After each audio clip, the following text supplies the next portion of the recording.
നമഃശിവായ. ഭദ്രാമൃതത്തിലേക്ക് ഏവർക്കും സ്വാഗതം.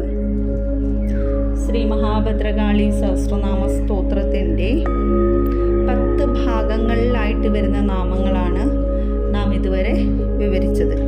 ഇന്നിവിടെ വിവരിക്കുന്നത് 11, 12, 13 എന്ന ഭാഗങ്ങളിൽ വരുന്ന നാമങ്ങളാണ്. ഘോരരൂപ, ഘോരദ്രംഷ്ട, ഘോരാ ഘോരാതരാ ശുഭ. ഭയാനകമായ രൂപത്തോടു കൂടിയ ഘോരരൂപ, ഘോരദ്രംഷ്ടയോടുകൂടി ഇരിക്കുന്നവളാണ്.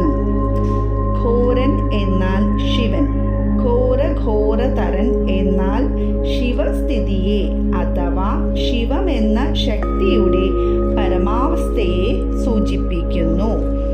എല്ലാ പ്രതിസന്ധികളെയും തൻ്റെ ഘോരമായ മഹാപ്രകൃതി കൊണ്ട് തരണം ചെയ്ത് പരാവസ്ഥയിലേക്ക് എത്തിക്കുന്ന ഭഗവതിക്ക് ശുഭ എന്നും നാമം.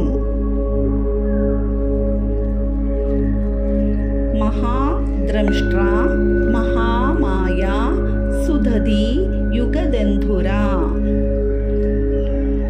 വളരെ വലിയ ദ്രംഷ്ടയോട് കൂടിയിരിക്കുന്ന മഹാമായ പ്രകൃതി. സുധതി അഥവാ വളരെ മനോഹരമായ ദന്തങ്ങളോടുകൂടി യുഗാന്തരയായി വർത്തിക്കുന്നു. അതായത് കാണായ പ്രകൃതിയെ മായയാൽ സൃഷ്ടിച്ചും സ്ഥിതി ചെയ്തും തൻ്റെ ദ്രംഷ്ടയാൽ സംഹരിച്ചും ദേവി സമയവും കടന്നു നിൽക്കുന്നവളാകയാൽ യുഗാന്തരങ്ങൾക്കപ്പുറം നിൽക്കുന്ന ദന്തങ്ങളോടു കൂടിയവൾ യുഗദന്ധുര എന്നു നാമം. സുലോചന, വിരൂപാക്ഷി. വളരെ മനോഹരമായ നേത്രങ്ങൾക്കതീശ്വരിയായ സുലോചന കൃഷ്ണമൃഗനേത്ര കൂടിയാകുന്നു. മാൻമിഴി മൂലം, മീനരാശി, അക്ഷം ഇവ രണ്ടും ഉത്തമമായ നേത്രങ്ങളാണ്. എന്നാൽ എത്ര ദൂരത്തുള്ളതാണെങ്കിലും അതെല്ലാം ദൃഷ്ടിഗോചരമായ ദേവിക്ക് വിരൂപമായ അഥവാ വികൃതമായ കണ്ണുകൾ കൂടിയുണ്ട്. ആയത് വൈരിജനങ്ങൾക്ക് മുൻപിൽ ദേവി പ്രകടമാക്കുന്നു. വിരൂപാക്ഷം സാധാരണ ലൗകിക പ്രകൃതിയിൽ നിന്നുള്ള വിരാമത്തെ സൂചിപ്പിക്കുന്ന 3ാം കണ്ണായും പ്രകീർത്തിക്കപ്പെടുന്നു. വിശാലാക്ഷി, ത്രിലോചന. വിശാല പത്രനയനങ്ങൾ കൊണ്ട് വിശ്വപ്രപഞ്ചം മുഴുവൻ വീക്ഷിക്കുന്ന വിശ്വനാഥ പത്നിയാകുന്നു വിശാലാക്ഷി.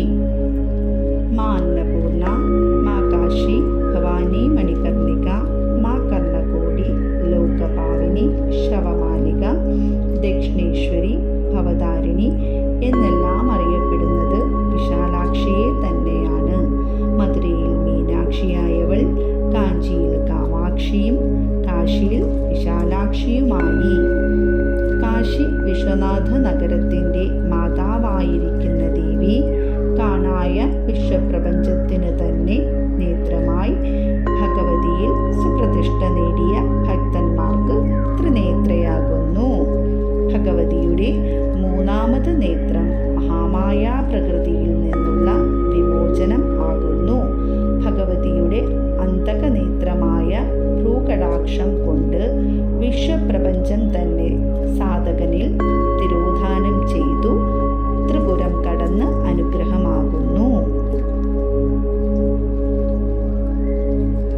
ശാരദേന്ദു പ്രസന്നാസ്യ സ്ഫുരത് സ്മേരാംബുജേക്ഷണ. ശരത്കാലത്തെ ചന്ദ്രനെ പോലെ പ്രസന്നയായിരിക്കുന്ന ദേവി വിടർന്ന താമര പോലെയുള്ള സുന്ദര നേത്രങ്ങളോടെ മന്ദഹാസത്തോടെ സ്ഫുരിക്കുന്നു. അട്ടഹാസ പ്രസന്നാസ്യ സ്മേരവക്ത്ര സുഭാഷിണി. അതിയായ ആനന്ദത്തിൽ അട്ടഹസിക്കുന്ന ദേവി എല്ലാം അറിയുന്ന ഭാവത്തിൽ സ്മേരവക്ത്രയായി ഭക്തരിൽ ചെറുപുഞ്ചിരി തൂക്കുന്ന മുഖാബ്ജപത്താൽ സുഭാഷണം നടത്തുന്നതിനാൽ സുഭാഷിണി എന്നും നാമം. പ്രസന്ന പത്മവദന സ്മിതാസ്യ പ്രിയഭാഷിണി വിടർന്ന താമരപ്പൂ പോലെയുള്ള മുഖത്തോടുകൂടി പ്രസന്നയായിരിക്കുന്ന ദേവി സദാ പുഞ്ചിരിച്ചുകൊണ്ട് അതീവ പ്രേമഭാവത്തിൽ ഇരിക്കുന്നവളാകയാൽ പ്രിയഭാഷിണി എന്നും വിളിക്കുന്നു. നമ പാർവതീപദേ. നന്ദികേശ്വര പ്രണാമം. ഭഗവാൻ ശൂലപാണി.